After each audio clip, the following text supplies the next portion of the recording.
बुद्ध पूर्णिमा के अवसर पर विशेष धम्म देशना आज दिनांक 19 मई 2020। सुखो बुद्धानं उपादो सुखो सद्धम्म देशना सुखो संघस्स सामग्री समगानं तपो सुखो।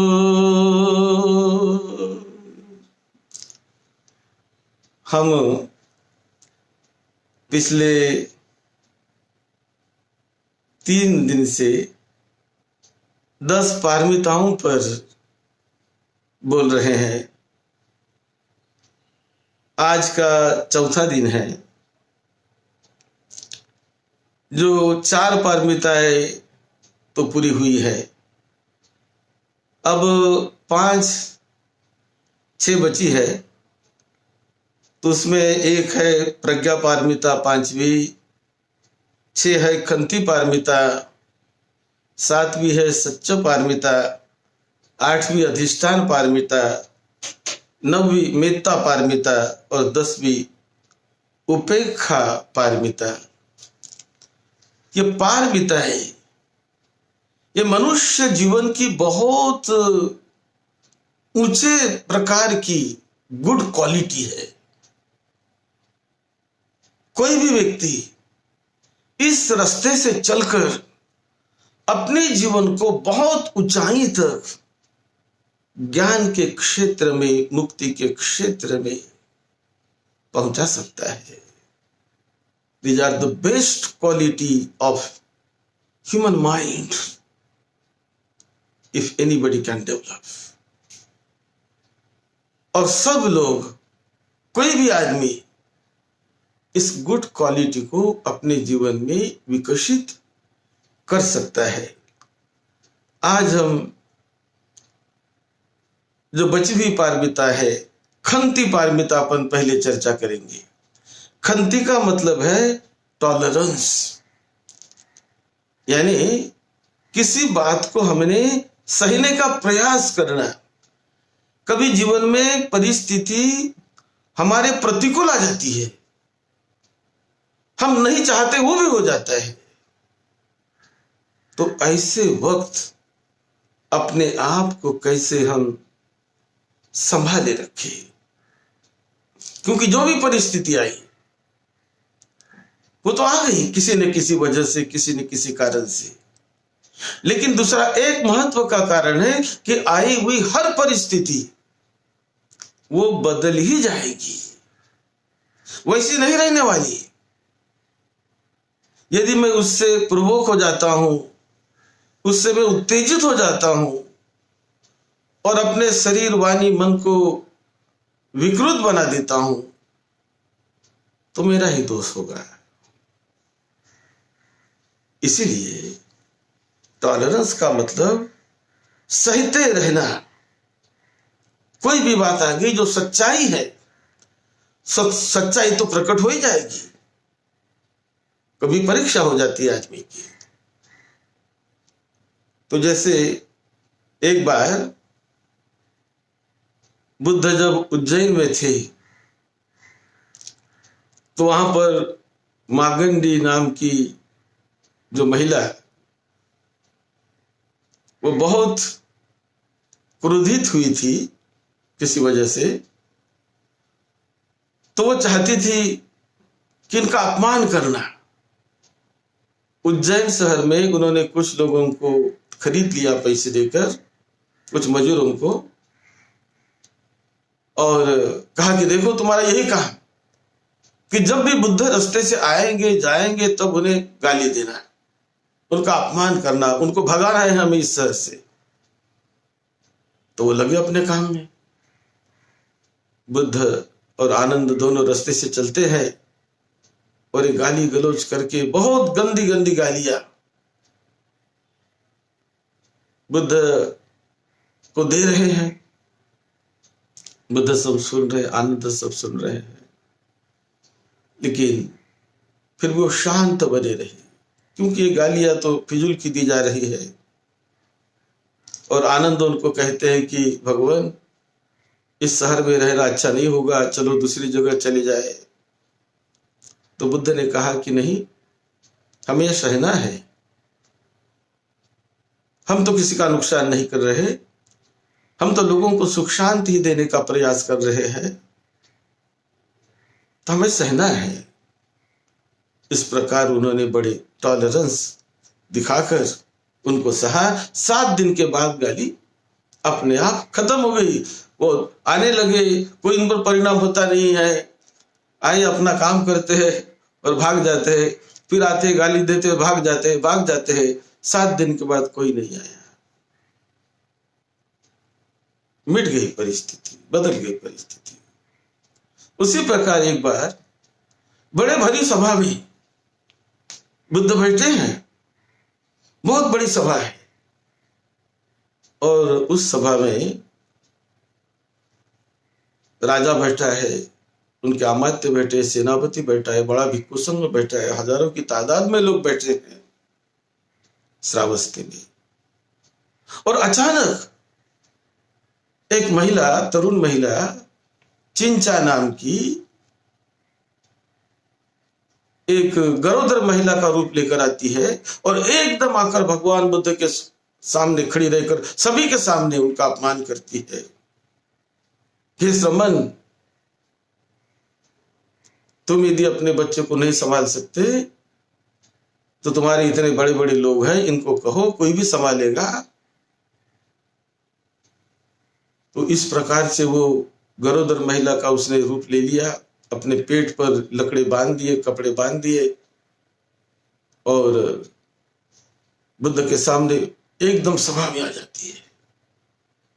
परिस्थिति एकदम बदल गई। बुद्ध जानते थे कि यदि वो कहते, बुद्ध जानते थे उसकी सच्चाई उसे ही मालूम है, बुद्ध को भी मालूम है, फिर भी बुद्ध ने मैत्री भावना से, बड़े पेशेंस से सारे शब्द सहने के बाद बुद्ध कहते हैं कि बेटी, जो तू कहती है ना, यह सत्यता तुझे ही मालूम है ना? तुझे ही मालूम है, मुझे भी मालूम है सत्य क्या है, तुझे भी मालूम है।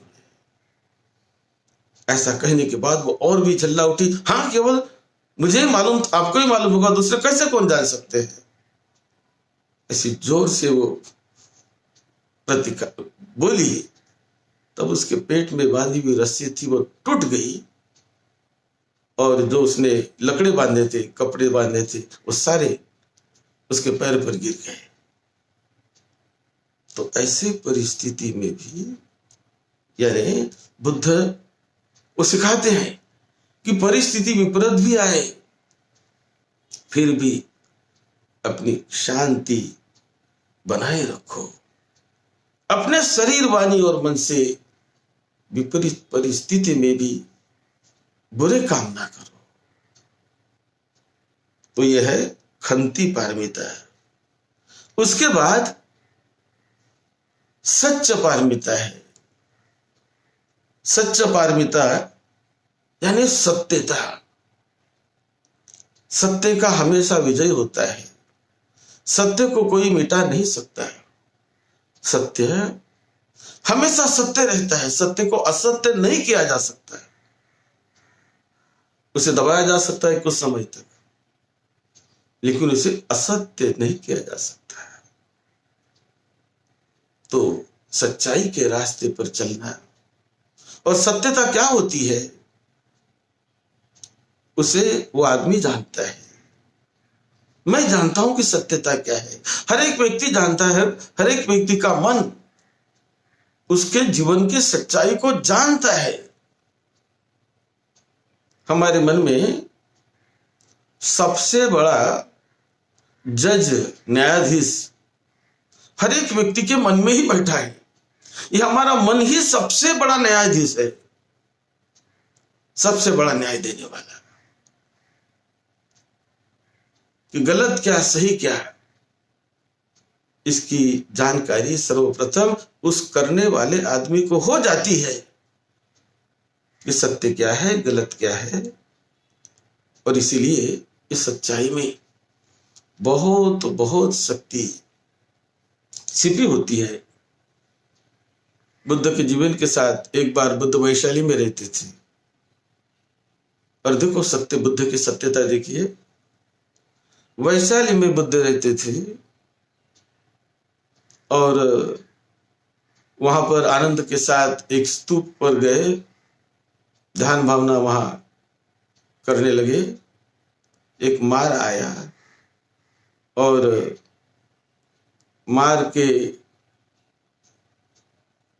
मार ने बुद्ध को कहा कि भाई अब आपको परिनिर्वाण लेना है, आपका मिशन पूरा हो गया। तो बुद्ध ने उसके पहले आनंद को बताया था कि आनंद, जो व्यक्ति 4 अभिज्ञाएं पूरी करते हैं वो व्यक्ति एक कल्प तक जीवित रह सकते हैं। एक कल्प यानी बहुत लंबी उम्र हुई, लाखों करोड़ों वर्ष का कल्प होता है, तो बोले जीवित रह सकते हैं यदि उन्हें विनंती की जाए। तथागत ने भी ऐसी 4 अभिज्ञाएं पूरी की है, तो एक कल्प तक जीवित रह सकते हैं ऐसी इस अवस्था को पूरी करने वाला व्यक्ति। तो आनंद ने बुद्ध को नहीं कहा कि आपने भी ये 4 अभिज्ञाएं पूरी की है भगवान, आप रहो, ऐसा नहीं कहा। तब बुद्ध ने आनंद को कहा कि आनंद, अब मैं बैठता हूं, आप जरा दूर चले जाओ। और फिर आनंद दूर बैठा। दूर जाकर एक जगह पर एक पेड़ पे उनको बिठा दिया गया और बुद्ध वहां बैठे। तब और मार आता है और मार आकर बुद्ध को कहता है कि आपका परिनिर्वाण समय नजदीक आ गया है। तो उन्होंने वचन दे दिया कि आज से लेकर 3 महीने बाद मेरा परिनिर्वाण होगा। और जब ऐसा वचन दिया तो धरती कांप उठी, जोर की तूफान आने लगी। आनंद घबराया कि क्यों भाई ऐसा हुआ, क्यों धरती कांप उठी, क्यों ऐसा तूफान आने लगा। फिर आनंद आता है बुद्ध के पास और बुद्ध को वंदन करता है। और फिर बुद्ध और आनंद को बताते कि आनंद, आज से लेकर 3 महीने बाद मेरा महापरिनिर्वाण होने वाला है। आनंद एकदम अवाक रह गया। नहीं भगवान, ऐसा नहीं होना चाहिए, आप लंबे समय तक जीते रहो। आपने तो जब ही कहा था कि ऐसी अभिज्ञा करने वाले व्यक्ति एक कल्प तक या उससे अधिक समय तक जी सकते हैं। मैं आपको विनंती करता हूं भगवान, आप लंबे समय तक लोगों के कल्याण के लिए, हित के लिए जीते रहे। तब बुद्ध कहते हैं आनंद, अब समय खत्म हो गया। आनंद, ये बात तुमने यदि पहले कही होती तो ठीक थी। मैंने वचन दे दिया है, सत्य वचन दे दिया है। और तथागत बुद्ध अपने जीवन के लिए भी सत्य वचन को नहीं तोड़ते, तो मृत्यु को प्राप्त होंगे, लेकिन दिए हुए वचन को नहीं तोड़ते, नहीं बदलते। ये सच्चाई। तो इस प्रकार आनंद फिर समझाता है, बहुत वंदना करता है, रिक्वेस्ट करता है, लेकिन बुद्ध ने कहा नहीं आनंद। तो ऐसे जो सत्यता होती है, सत्य वचन होते हैं, ये बड़े ही शक्तिशाली होते हैं, कल्याणकारी भी होते हैं। और कई उदाहरण हैं ऐसे कि सत्य के पारमिता को पूरी करने वाला व्यक्ति सच्चाई के रास्ते चलते चलते, यदि हम ध्यान भावना करते हैं तो हमें भ्रम भ्रांति में नहीं, बल्कि सच्चाई के रास्ते चलते चलते चलते चलते परम सत्य को हमें जानना है। और वो भी परम सत्य बाहर का भी जानना है, लेकिन बाहर से सबसे महत्वपूर्ण है अपने भीतर का परम सत्य, सत्यता, सच्चाई। वो भ्रम भ्रांति से नहीं। तो ध्यान भावना करते समय अपने चित्त को पूरी तरह सच्चाई में लगाए रखना होता है। तो कौन सी सच्चाई? एक तो हमारे सांस से आने वाली सांस, हमारे नासिका से आने वाली सांस, ये सत्यता है। ये कोई गलत बात नहीं है, ये कोई भूतकाल की बात नहीं है, कोई भविष्य की बात नहीं है, ये वर्तमान काल की सत्यता है। तो उस सत्य पर, सांस के आने जाने वाली सत्यता को जानते जानते जानते जानते देखते देखते परम सच्चाई तक हमारे चित्त को, मन को वो सांस पहुंचाती है, वो ब्रीदिंग पहुंचाती है। और फिर हम भीतर शरीर के जाकर संवेदनाओं को जानते हैं। दुखद संवेदना, सुखद संवेदना, अदुखद संवेदना, अदुखद संवेदना। 3 प्रकार की संवेदनाओं को जानते हैं, 5 प्रकार की संवेदनाओं को जानते हैं, और 5 स्कंधों को जानते हैं। सारे शरीर के सच्चाई को जैसी है वैसी जानते हैं। और शरीर के ही नहीं तो शरीर के साथ साथ मन की सच्चाई को जानते हैं। तो पारमिता तब होती है ये कि जब हम सत्य के साथ बने रहे, सही माने में उसे जानते रहे, कल्पना से नहीं। नहीं तो जानने की 2 तरीके होते हैं। एक तो किसी ने बताया इसलिए उसको मानना, मानते रहना, और किसी ने लिखा है, किसी किताब में मैंने पढ़ लिया है, ग्रंथ में पढ़ लिया है, इसलिए उसे जानते रहना, मानते रहना। तो अपनी सही सच्चाई नहीं हुई। तो उनका अनुभव हुआ, उनका ज्ञान हुआ, उसने किताब में लिख लिया, ग्रंथ में लिख लिया, उनका ज्ञान हुआ। इसी प्रकार किसी ने भाषण में कह दिया, किसी मेरे गुरु ने, मैंने सुन लिया, तो उनका ज्ञान हुआ, उसका भी महत्व है। लेकिन वो सत्य पारमिता तब बनती है कि उस सत्य ज्ञान का बोध, उसकी अनुभूति, उसका एक्सपीरियंस मुझे भी आ जाए, मैं भी तो समझू कि यह सत्य है। मान लो आम को हम खाते हैं, किसी ने खा लिया, कहता है कि आम बहुत मीठा है। हाँ भाई, बहुत मीठा है ना आम। तो आम के मिठास को मैंने सुन लिया कि आम मीठा होता है। अब किसी ने उसके बारे में समझा भी दिया कि आम बहुत मीठा होता है, लेकिन जब तक मैं स्वयं उसको चखता नहीं, तो उस मिठास की वास्तविकता, मिठास की सत्यता मुझे तो नहीं ना समझ में आएगी। किताब में पढ़कर तो नहीं ना आम का मीठापन, उसका स्वाद मुझे समझेगा, या किसी से सुनकर तो नहीं ना समझेगा। ठीक है, सुनकर प्रेरणा ले ले और बाद में आम को खाने का प्रयास करे, तो फिर आम की वो मिठास, उसकी सत्यता का साक्षात्कार हो जाता है कि सही मिठास है। तो इसी प्रकार ये जो सच्च पारमिता है कि पूरी तरह अनुभव के सच्चाई पर, जीते जागते जीवन के सच्चाई पर अवलंबित है। जैसे कि कहते हैं हम कि सब कुछ परिवर्तन होने वाला है, सब बदलता है, सब परिवर्तनशील है। हाँ, इस परिवर्तनशील है, बदल रहा, चेंज हो रहा है। लेकिन जब उस चेंज को, उस परिवर्तन को, उस बदल को जब मैं अपने भीतर देखता हूं, अपने मन से जानता हूं, अपने अनुभूति से जानता हूं, तो वो बदल बहुत परिवर्तन करता है मेरे जीवन में। लेकिन उसे मैं यदि नहीं जानता, अनुभव से नहीं जानता, तो मैं दूर रह गया। इसलिए सत्य का मतलब सच्चाई, अनुभव, हर चीज का कई प्रकार का होता है अनुभव, कई प्रकार की सच्चाई होती है। इसी प्रकार और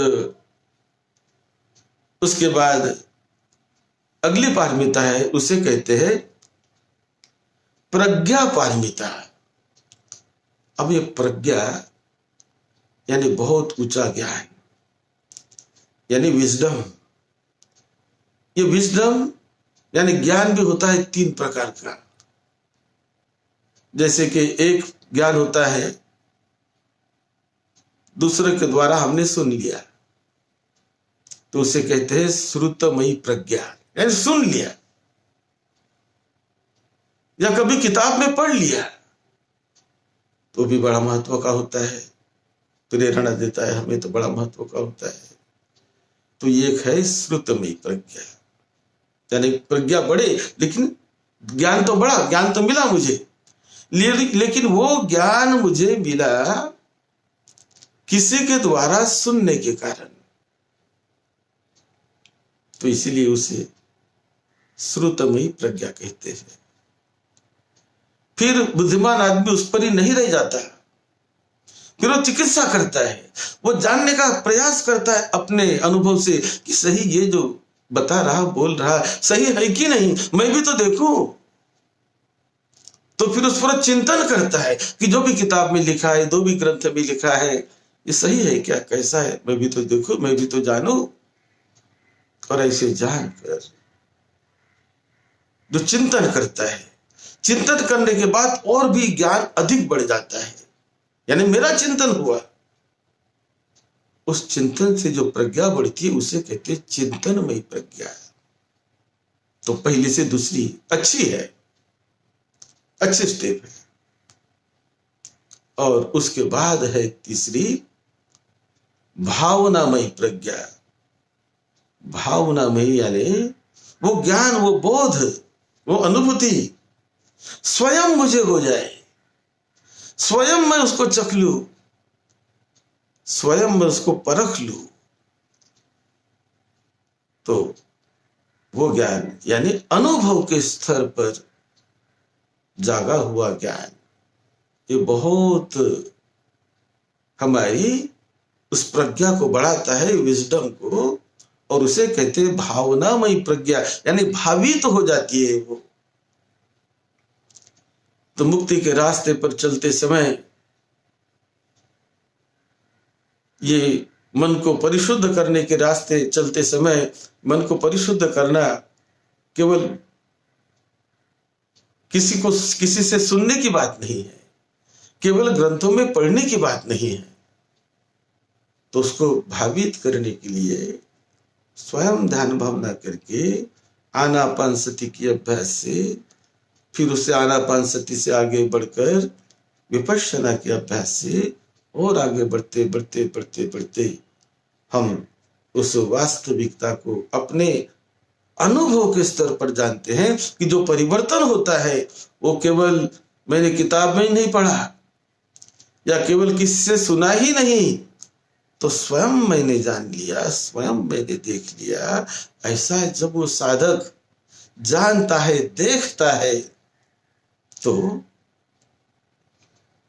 जो ज्ञान उसके बाद उसे होता है वो बहुत ऊंचे प्रकार का ज्ञान, बहुत ऊंचे प्रकार का ज्ञान, और उसे कहते हैं भावनामयी प्रज्ञा, यानी जो भावित हुआ। तो ये भावनामयी प्रज्ञा, और उसके आगे है अधिष्ठान, अधिष्ठान पारमिता।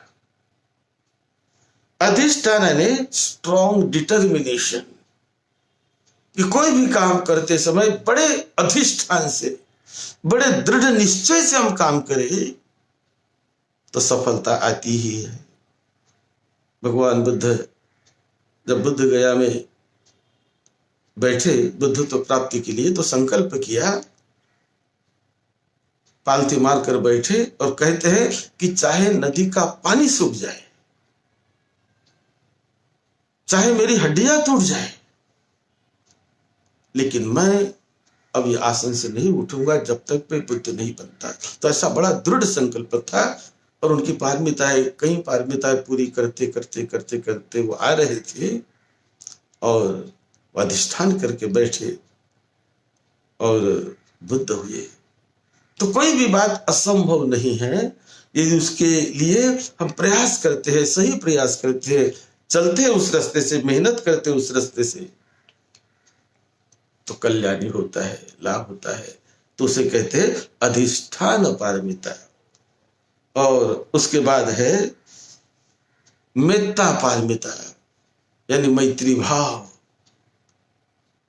शुद्ध मैत्री भाव, लोगों के हित के लिए, कल्याण के लिए परिशुद्ध मन से जो मैत्री की जाती है, मैत्री भाव में बहुत बहुत बड़ी शक्ति है। उस पर हमने तथागत बुद्ध ने कैसी मैत्री सिखाई वो बताई भी है और आगे चर्चा भी करेंगे उस पर। मैत्री भाव जो होता है, अब मैत्री भाव के बल से ही तथागत बुद्ध ने नालागिरी नाम के उस प्रचंड खूंखार हाथी को उन्होंने जीत लिया, परास्त कर लिया। वो था बुद्ध का मैत्री बल। जिस हाथी ने कई आदमी को कुचल के मार डाला, आज वो हाथी बुद्ध को मारने के लिए छोड़ा गया और हाथी दौड़ के आता है। लोग देख रहे हैं, हजारों लोग देख रहे हैं, और हाथी दौड़ के आते आते आते आते जैसा बुद्ध के नजदीक आता है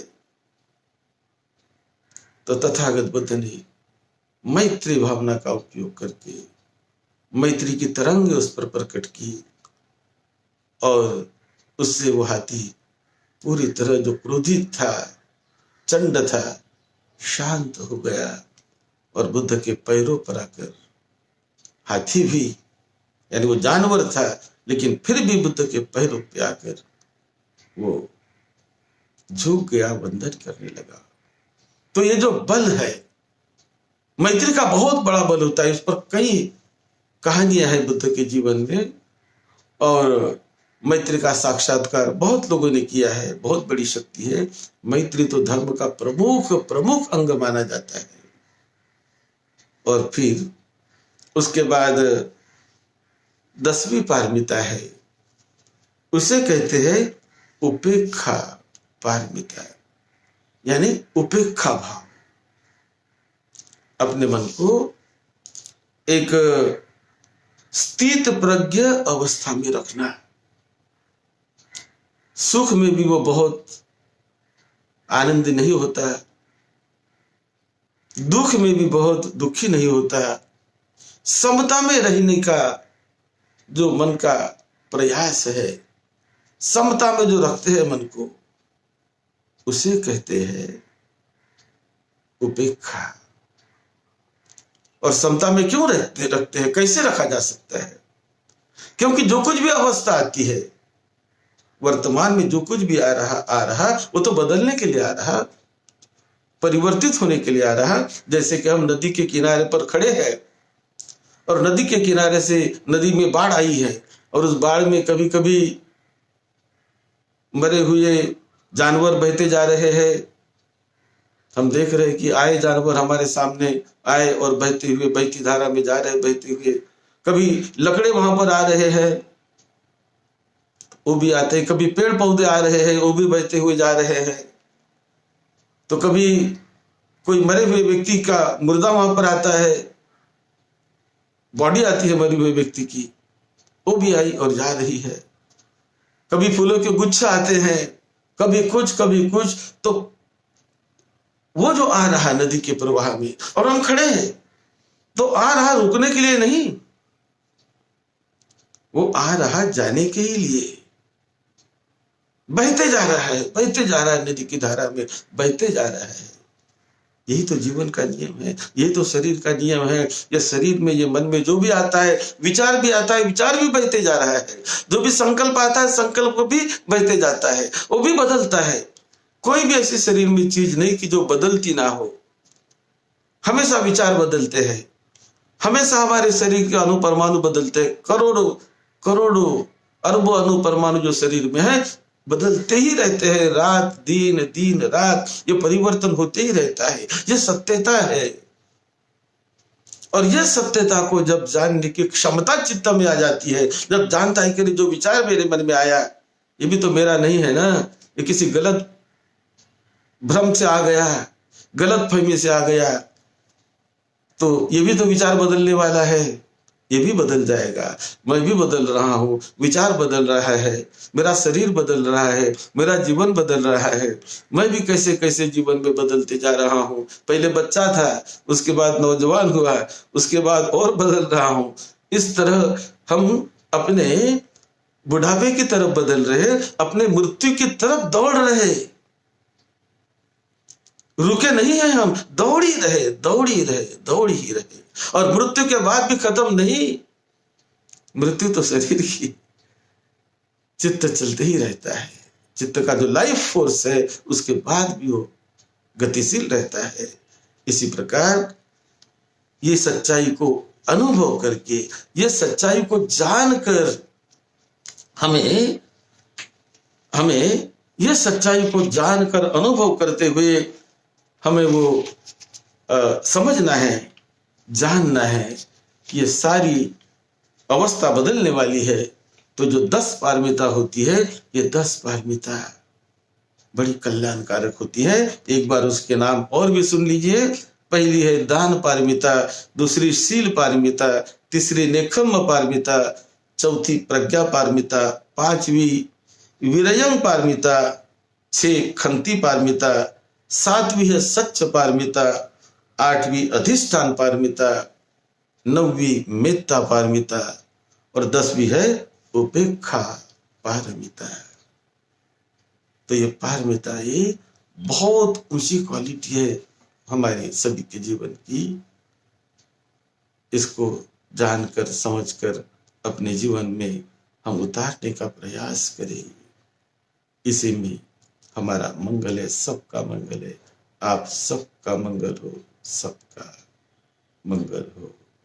आपकी धम्म सेवा में डॉक्टर भदंत राहुल बोधि महाथिरो।